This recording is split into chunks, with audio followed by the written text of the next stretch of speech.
Hello team, welcome to another ATP Geopolitics video with myself, Jonathan MSP. So Ukraine War news update. First part there are for the 19th of June 2024. Let's get straight to where we normally start. Ukrainian general staff figures for the Russian losses for the day before. All the usual caveats apply. You can find those caveats on the description to the video below. 1,130 personnel lost. That is where we have seen it for a few days now, about that kind of area. 10 tanks, a smidge over the daily average, 12 armoured personnel vehicles, a little bit under the daily average, and 48 artillery systems. There was talk about some poor weather, meaning drones would be less used. I think I know that the weather forecast going forward is looking better. But yeah, I don't know if that's had anything to do with a drop in some equipment loss. For the last couple of days, we had 1 day of 0 tanks, 1 day of 2 tanks, and then it ticked back up yesterday, and it's still, 10 tanks losing a day. That is significant for the Russians, considering I'm fairly sure their stockpiles are going to be pretty low. But 48 artillery systems, that's going to hurt. And 4 anti-aircraft warfare systems, that's the important one to look out for. We've got a lot of talk of F-16s coming along at some point. Various opinions. Greg Terry is saying he can't see them realistically being there till October. Other people, some official Ukrainian lines, such as Zelensky, saying that they're going to be there pretty soon. So a lot of people saying that it should be in the summertime. I don't think that you'll see the F-16s near the front lines when they do get delivered. They'll be used much further back, I think, initially. That would be my guess, but I don't know. However, the Ukrainians definitely need to consistently be degrading the Russian air defense capability. We have 47 vehicles and fuel tanks, which is a pretty significant number, but not unusual, and 7 pieces of special equipment. So, fairly challenging day for the Russians. Any day like this, even if it's not as high as we have seen, is still going to be really challenging, given that I think their stockpiles are relatively low. Now, we have 2 days of Andrew Perpetual lists to look at, and both days are fantastically high numbers of kit being lost.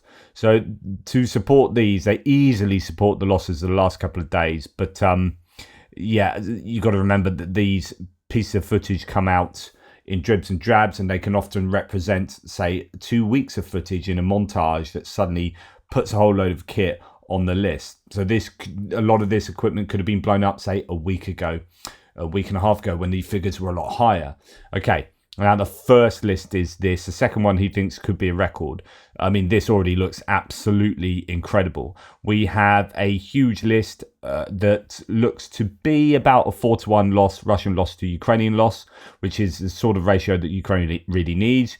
You got a lot of civilian vehicles there in the grey. I'm just looking at the brown, that's destroyed and abandoned at the top. So this is what you want to see rather than the damaged. In terms of the trucks, there's most of those are damaged. The ATVs, most of those are damaged. Then the infantry fighting vehicles are largely destroyed and abandoned. That's great. And the tanks, over half of them are destroyed and abandoned. So that's great as well. Okay, so that's the first thing to look at. With the Ukrainians, most of them are destroyed, so that's not good news there.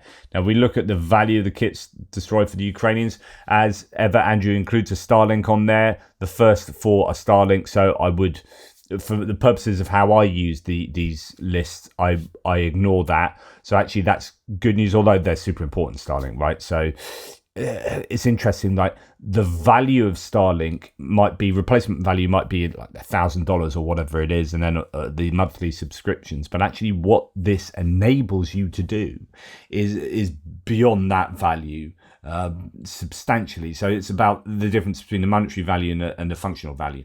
So that's the first thing to notice. Anyway, I'm looking at larger kind of mechanized equipment here, if you like. A couple of boats, artillery. Now, this, if you remember, I've been saying over the last, over the last month, that you're going to start seeing a lot more Western equipment on the Ukrainian loss lists than Russian equipment, or at least it will be a growing fraction of the losses, because I think they've cycled through a lot of the Russian Soviet legacy equipment. And this is also what you're going to want to see, which is them using the best equipment to do the job, and the equipment that's the most survivable to do the job. Well, actually, 9 out of 12 bits of mechanized equipment here are Western provided. So Humvee, Max Pro, Max Pro, Max Pro, Humvee, M113 Bradley, M1 Abrams, Leopard 2A4. So that's 9 bits of kit, and then we have 2 Soviet-era tanks, T-72, T-64, and a MT-12 Rapira artillery piece. So overwhelmingly Western equipment, and actually sadly most of that destroyed. The key ones are the M1 Abrams and the Bradley. Luckily those are the 2 that are damaged there, and the artillery piece as well. So Humvees and Max Pros, I'm not saying they're 10 a penny, they are going to be far more common. The Ukrainians have been given quite a lot of Humvees over the time, so that's not a huge worry. In some way, you could put that equivalent to losing MTLB, but they're, I would have thought, slightly more survivable. That's open to debate, considering that MRAPs, the mine-resistant ambush protection vehicles, these Max Pro, for example, but MRAPs in general for the US were designed to kind of replace a Humvee because Humvees were very susceptible to IEDs at the side of the road and mines and whatnot. So they experienced that, I think, in Iraq and wanted to get a new design of vehicle. MRAPs popped along. Anyway, I digress. We'll go up to the Russian losses now. Electronic warfare at the top, a boat. So a few bits of artillery, not too much, and then quite a few tanks there, including T-90A destroyed, abandoned, and then hit by an FPV drone. That's a really common way of going out. T-90A, a lot of T-90s have been destroyed. I saw some stats on, I think we have some claims about T-90s. So here, this fits my estimate. Okay, interesting analysis. The overall output of T-90Ms, that's the newest version, the breakthrough tank, amounts to at least 231 built and modernized since April 2020. So that is 231 in 4 years. So let's say that's 24, that's 60 a year. That is what, goodness me, is that not many a month. I'm going to get my maths head on. Yeah, so that's five a month. And if they're losing more than 5 a month in T-90Ms, then that is going to hurt. Right, so, but it could be as high as 267 if all batches included 15 tanks. This would suggest an increase in annual output from 40 before February 2022 to a wartime output of 60 to 70 for 2023, with possibly even more to be produced over the course of 2024. Based on this pattern, the production rate of 2025 could be more than 90 annually. And then Jakub Janovsky from Oryx says this fits my estimate of 250 to 300 being made in total. Those numbers are not exactly impressive, given that many of these are just upgrades of the existing T-90A. So it's not like they're producing often brand new tanks, but they're taking the T-90A, which we've just seen on a list, and upgrading that to the T-90M. And when the Russian military is often losing around 80 to 100 tanks per month. Okay, so that gives you a little bit of context there. So T-90A and then a whole bunch of other tanks, tracked guard and shed thrown in there. That's that capture one we saw. Tracked guard and shed is what Andrew calls the tanks that have all that corrugated iron and whatnot built on top of it to protect troops that they carry on top of the tank from drone attacks. And then infantry fighting vehicles, quite a few of these, BTRs, BMPs of various variants, some APCs, some MTLBs there. Most of those that we just talked about destroyed, and then we get on to a large number of trucks here, only a few destroyed, most damaged, some ATVs, the Desert Cross 1000-3 and other things like quads and four-wheelers. A lot of motorcycles destroyed and abandoned here, as well as loafs, and those are the Scooby-Doo vans, the Bukankas and other bits of kit. But yeah, just to think how many motorcycles are being used in order to be destroyed here shows you that there's been a shift in the way that Russia is using equipment and is attacking Ukrainian front lines. Now, when we go on to the list from today, so that's yesterday's list that came out after my updates yesterday, and we have another phenomenally large list of vehicles. He said, I can't remember if this is a record, but it is close. Now, he has listed here probably about a 5-to-1 Russian to Ukrainian losses. So again, statistically, exactly what Ukraine would need. Let's look at the damage versus destroyed. Russians seem to have had quite a few of their main equipment destroyed as opposed to damaged. Ukrainians, I guess, a few IFVs there, there's just not as much equipment. Okay, let's look at what the Ukrainians have lost. Surveillance and comms, we've got an M88A1 Hercules. That's the recovery vehicle based on an Abrams chassis. That's been damaged. We've got some M777 howitzers damaged. Infantry fighting vehicles again. Think about that, what I was saying about Western equipment, right? So let's go all the way up from MRAP. So we've got a Kozak 7 isn't, but M113, Bradley. So 4 Bradleys, 2 destroyed or abandoned, 2 damaged. We've got M777, M88A1 Hercules. So that's 8 bits of kit. Howitzer might be an M777, but who knows? And then you've got a couple of bits at tops. So at least 80% are Western equipment, and that's the trend that we have now been seeing for a long time. Oh, well, not for a long time, but certainly for the last month, I would have said. 4 Bradleys being damaged or destroyed there shows that the Ukrainians are using Bradleys much more freely, I would say. And I assume that the Americans are, like I've said previously, probably getting them enough to use and reconstitute in terms of replacing the attrited ones, but also then increasing Bradley usage and stocks at hopefully a useful level, but not flooding Ukraine with like 1,000 Bradleys, and then you need to take too many people out to train and they get stockpiled. You can hit the stockpiles. Just bring them in at enough that replaces and then gives you a greater number of them in total. And that's possibly what, why we're seeing a number of Bradleys. Right, let's go up to the Russian losses. We've got 2 air defense systems, Estrela 10, which is a short-range air defense system using missiles, and a ZSU-23 for Shilka. That's like an autocannon on the back of some vehicle usually. So that's a low value air defense system, but it's been taken out. Good stuff. Electronic warfare, we've got engineering and recovery vehicles, Brem 1, and other bits and pieces. We've got BM-21 Grad in the artillery section destroyed. We've got a damaged TOS-1A thermobaric launcher damaged, a number of other older bits of artillery, D30s, D20s, destroyed and damaged. But more engineering vehicles and recovery vehicles hit. Going on to the tanks, track guard and sheds. Today there's a T90M damaged, one of the newer ones. Other unknown tanks, and some 3 track guard and sheds there. So on and so forth. Quite a lot of tanks in today's list, and a fair number of infantry fighting vehicles as well. All the usual culprits, BMP 1s and 2s, BTRs, BMD-4M as well. Mainly taken out by FPV drones, some disabled by mines, night vision drones. So drones, particularly. We've got Excalibur there, taking out a Ural trucks. That's a precision guided munition. Interesting.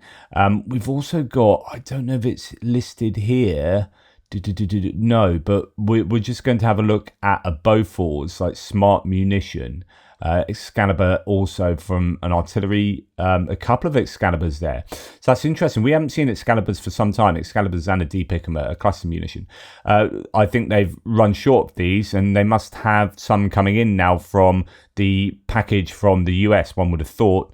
Excaliburs are expensive. I mean, these are precision guided mines, but munitions, shells.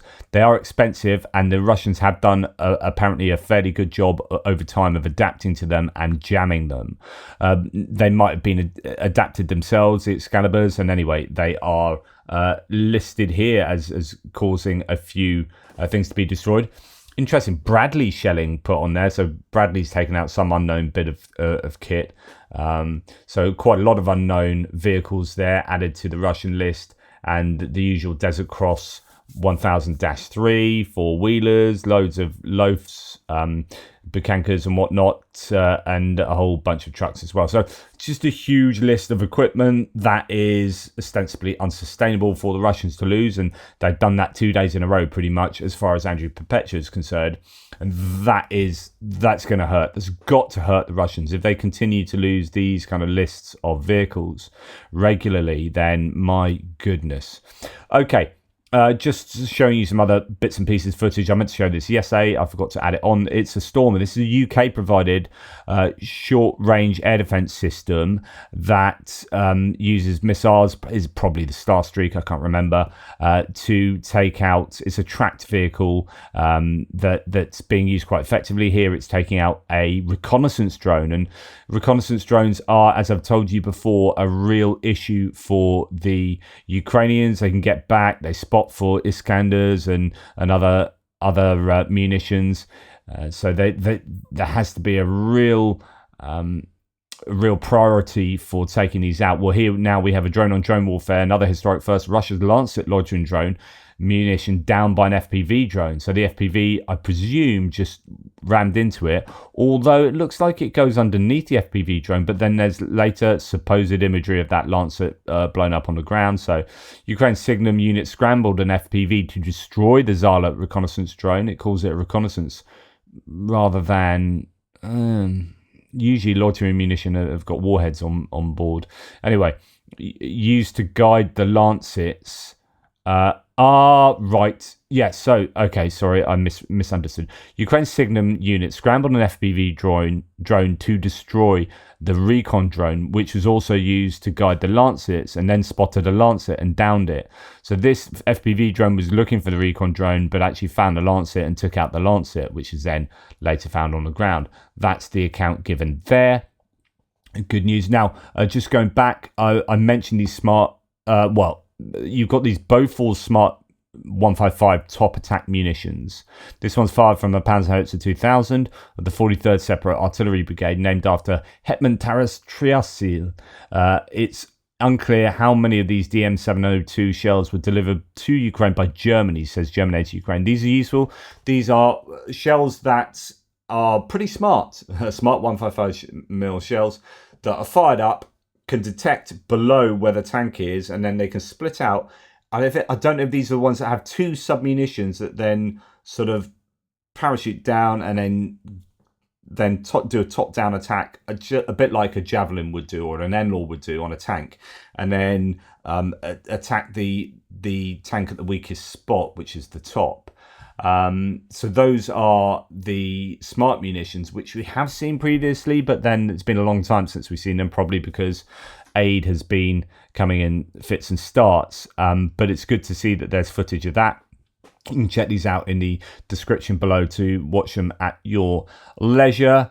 And then finally, a Russian soldier talks about his experience of assaulting Klishchivka. This is just south of Bakhmut in December 2023 and recently. He says everything has changed and Ukrainians now have an incredible number of drones. This is something that's really interesting. I had these interviews with Daniela from Tochny, where I was saying what he was saying, look, here's all the data, and it shows, it appears that the Ukrainians are using drones much more than the Russians. We are seeing published on social media evidence that there's a significant uptick in certain categories of the Ukrainians using drones, but across all categories, they have the advantage over the Russians.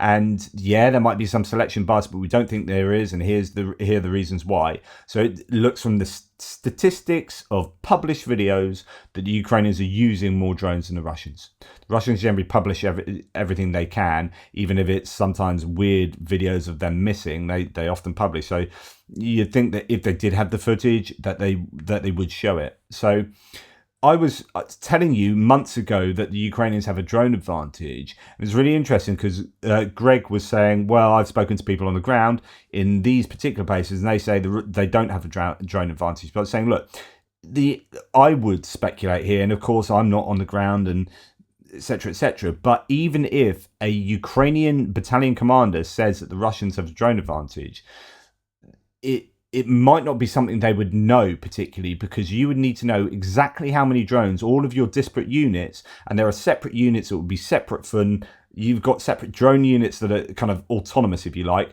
and then you have the drone units embedded within battalions, and they're all firing like gazillions of drones a day. So you would have to have a handle on exactly how many drones your guys are firing, and then have kind of some kind of statistical handle on how many drones the enemy is firing.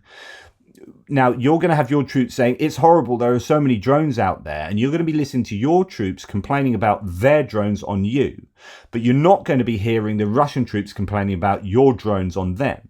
And so even a battalion commander can have a skewed idea of how bad it is for either side, right? And so one of the best ways of telling is just the raw data. And the raw data was showing. So I had these discussions with Greg a couple of months ago. He was saying, well, in Chasiv Yar, they were saying it was terrible. And then we looked at the data, and the hot point says, that is actually a Russian hot point. The Russians are using quite a lot in Chasiv Yar, but in general, the Ukrainians are using a shed load of drones. And now we're getting not only claims from the data that seems to be the case. We're getting claims, anecdotal claims, albeit from Russians but quite a lot of these claims as well, that Russians are experiencing huge numbers of Ukrainian drones. We're getting a lot of mill bloggers saying that the Ukrainians have an advantage. We appear to have data of production or at least production claims from the Ukrainians that they are making quite a lot of drones, and we're also getting information that third-party countries are delivering a lot of drones to Ukraine. So you put all of this data together, and I am as confident as I ever could be that the Ukrainians are winning the drone war and in the short-range drone war, FPV drones, drone drop, Baba Yaga, so on and so forth. Those kind of drones, and that is really good. But they have to keep that advantage up, because I think that underwrites this. Okay, so it's all of these data points are coming together, right? The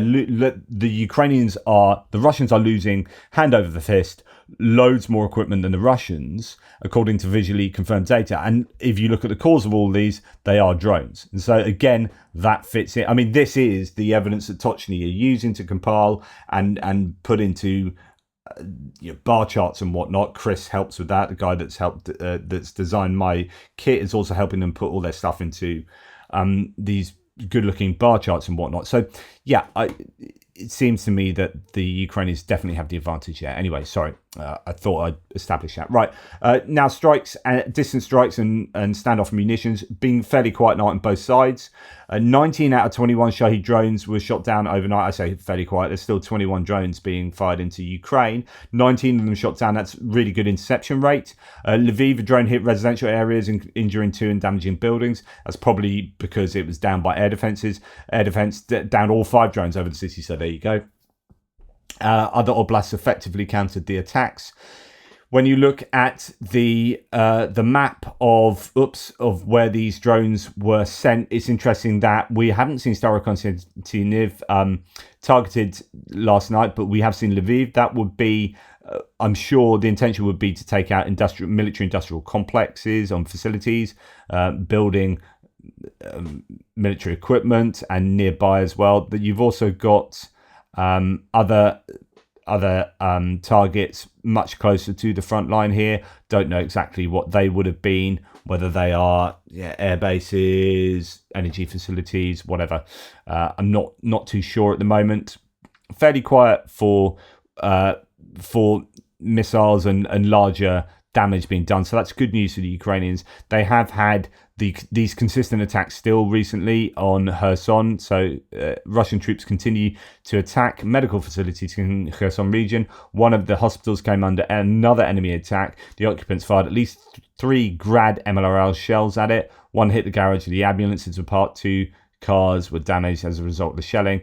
So that it's not like a whole barrage at this one place, but you have got Grads being fired over the river, and Kherson, unfortunately, is still being targeted. I'm sure more data will come through, but 3 drones shot down over Belgorod, according to the Russians. Haven't heard of too much else going on with regard to Ukrainian strikes on Russia. It seems to be a very quiet night. However, the fire at the Azov oil depot that was put out sparked up again. Not from, I don't think from another hit. I think from just the fire wasn't properly put out, and it seems to be burning big time again. So that is a significant hit on that Azov oil refinery. There are, at least by satellite imagery, it's a bit difficult because the satellite actually showed them still smoking. It looked like there are about three out of maybe, was it 8 of those big storage units were damaged, destroyed, but that could be worse by now with that fire rekindling. And yeah, there's the damage done to Lviv. I should have had that bit earlier, sorry. But yeah, so damage to residential property, that would be a drone being shot down. That's what I say. What goes up must come down. And whenever you shoot like 19 out of 21 drones there, all of those 21 drones will damage Ukraine. The 19 that was shot down will still damage Ukraine, just they won't hit the targets. But they might, what you want is them to fall in a rocky hilltop or something, not really destroying anything. But with regard to the regard to human infrastructure. Ukraine has modified Neptune missiles and is hitting targets in Russia that could be reached by ATACMS, says the Institute for the Study of War. I imagine that there's a great frustration not being able to use ATACMS north into Belgorod and Sumy to hit air bases and critical infrastructure beyond the 84 kilometers of the regular HIMARS missiles, or guided multiple launch rocket system missiles. So the Neptunes might be being used there, but could also be being used down Crimea into Krasnodar, other regions like that. And that's exactly what you would want. Ukrainians would want to be able to develop their own indigenous missiles so that they can shoot them wherever the hell they like, rather than have to wait for permission from third-party nations. Okay, moving on to other bits and pieces. Good reports are coming in from both Geopolitics and Lukyantsy. This is on the left-hand side of the two sectors up north of Kharkiv. So here we've got Geopolitics and Lipsy just down there where they want to get to in order to shell Kharkiv. Well, the Ukrainians are pushing the Russians back in these areas. The AFU managed to increase their area of control significantly, according to no reports there. We have Zelensky himself saying the destruction of Russian positions and launchers near the border, so up in that Belgorod region, is really important. It works exactly as we expected. So you give us the ability to fire HIMARS and M270s into Belgorod. We are going to take out stuff, and it's working.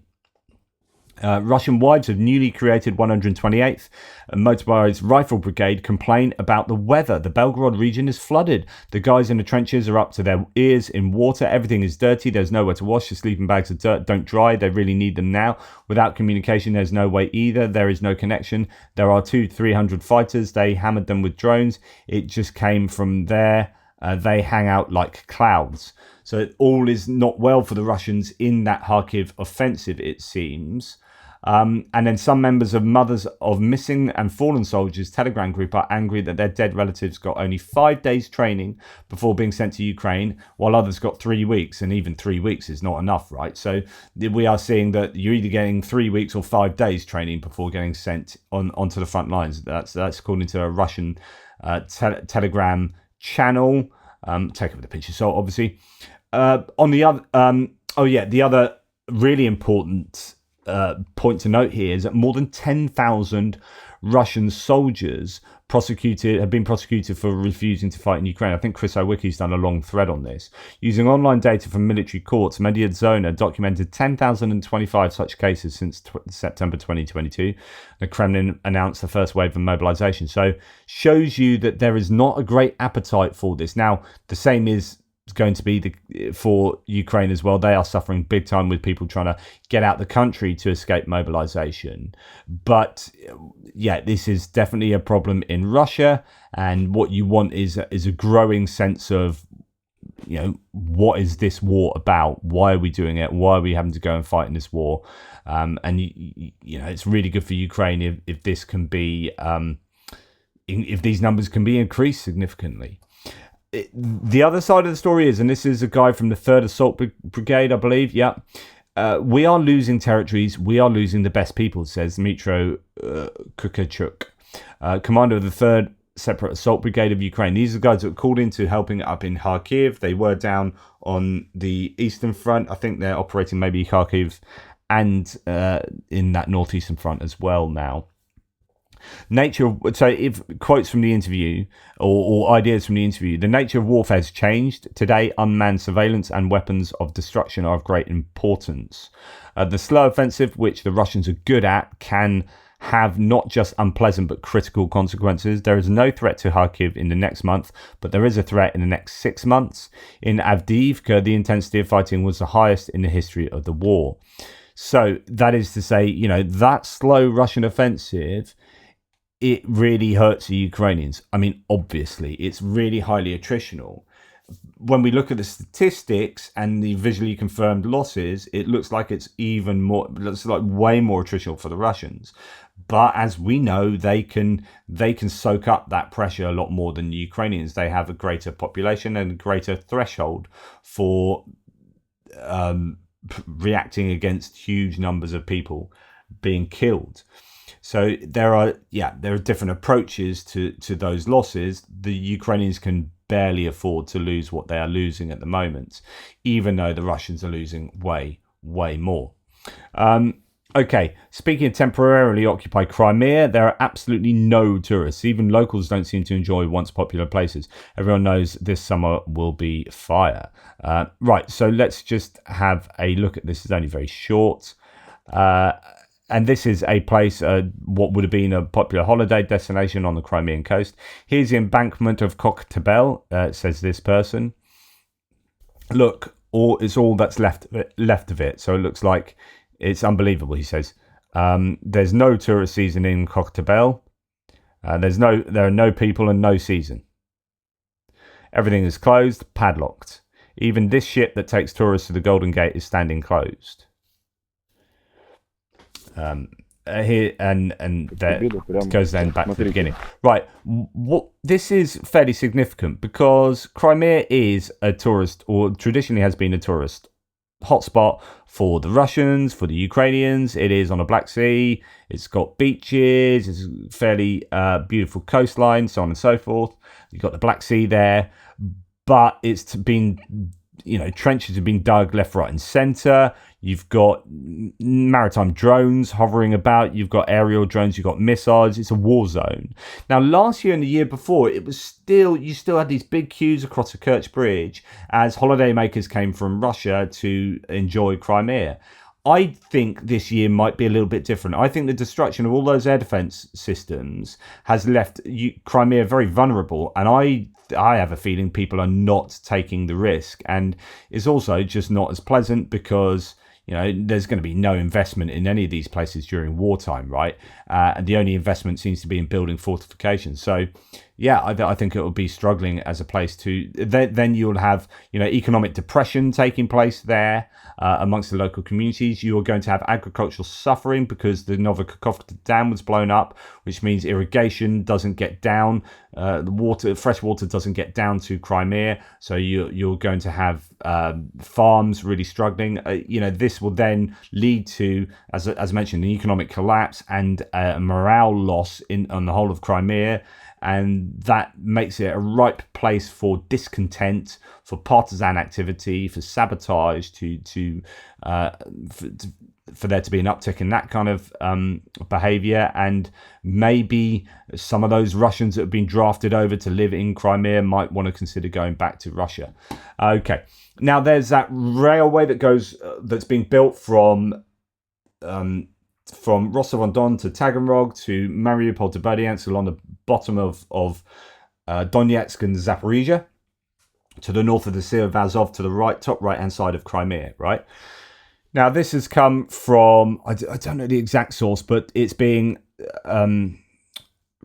copied here by or pasted here by PS01, the mythical Crimea-Mariupol Railway. Recently, news about the construction works of the railway line from Mariupol to Crimea along the Azov coast, namely Taganrog, Mariupol, Berdyansk, Melitopol, has been circulating on the internet. Even more often, these works are confused and connected with those that have been carried out for a long time alongside the Malovodne-Burna line, and makes it possible to provide a Taganrog-Rostov-Mariupol railway connection and an alternative one from Volnovakha to Donetsk. So the one that goes north is much too close to the front line and gets frequently hit, and so they need an alternative, and also an alternative to the Kerch Bridge. First of all, our team has long been following the processes of laying the railway track in the Malovodne-Burna area, which is highlighted on the map in yellow, and about which we wrote a detailed post at the beginning of April.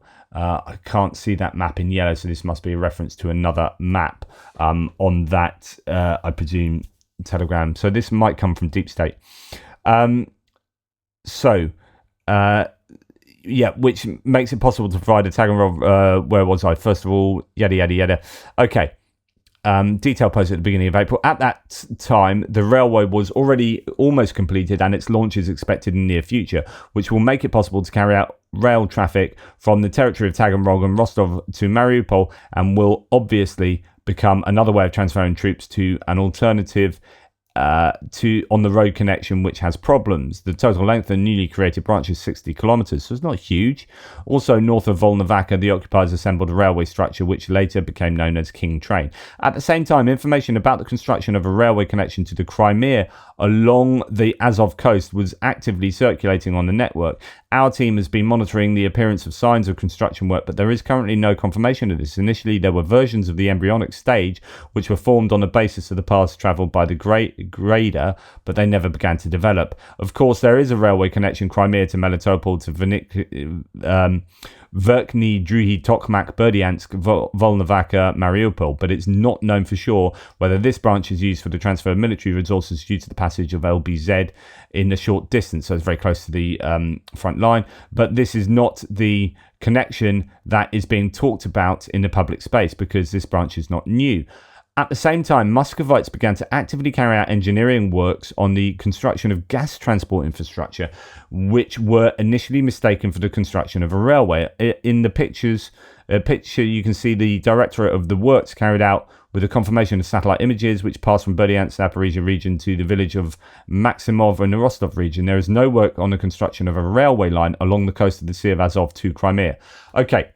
So the long and the short of it is that the railway that they're mainly working on is actually only 60 kilometers, comes in and I presume connects to Mariupol, which is on the very right-hand side of this whole area, the very easterly edge of, I guess, the Ukrainian land.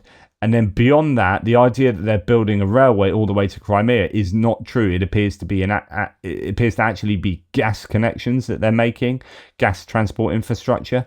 So just be careful about that. However, certainly would be useful to take out the railway that is connecting Mariupol to Taganrog and Rostov-on-Don. So yeah. Anyway, Taganrog, Rostov, Mariupol railway.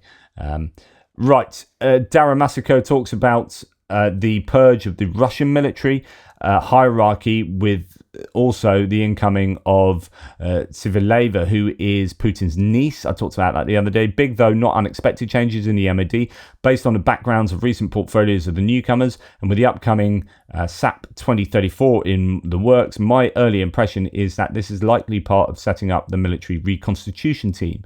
Sivileva is related to Putin and was in charge of the new Defenders of the Fatherland Fund, meant to help veterans and families navigate benefits. Its performance is mixed based on region. Her new MOD portfolio's social benefits, important to the Kremlin and or a good gig for family. Many finance ministry types are coming in an attempt to improve processes and efficiency in advance of a rearmament program.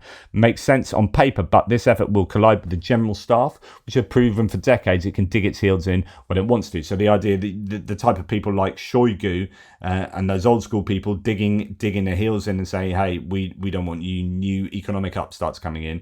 But they have, Shoigu's second and third in command were moved on, were they not? And or arrested. Shoigu's himself changed positions. You've got Belousov there, and you've got these new people coming in that have very different skill sets, looking to possibly change and modernize maybe the Russian MOD and have it working much more in unison with the military-industrial complex. And just a warning that this is what Shashank Joshi excerpts from a New York Times article. Journalists and groups monitoring press freedoms are raising alarms over what they say are increasing restrictions and pressure on the media in Ukraine under the government of Zelensky that go well beyond the country's wartime needs. Reporters for the state news agency Ukrinform, which is supposed to be non-partisan, received a list from their management late last year of opposition figures and local elected officials labelled undesirable for quoting in articles. So this is not wholly unexpected. When you are in wartime, you just want to make sure you have stability, and so the ruling administration is going to be, naturally pushing to have as much power as possible. But of course, the media is there to hold them to account, and there'll be this tension between the media and the administration. So, the media will want transparency, and the administration will not want transparency because it's wartime. And also, any administration is going to want to be desiring to keep their power for as long as possible. So, these tensions are going to be somewhat natural, but also we should be worried if there is a significant shift towards constraining transparency and constraining the freedom of the press in Ukraine. So we'll keep an eye on that tension as it goes forward. Anyway, thanks for watching. Please like, subscribe, and share. Take care. Speak soon. Toodle bits.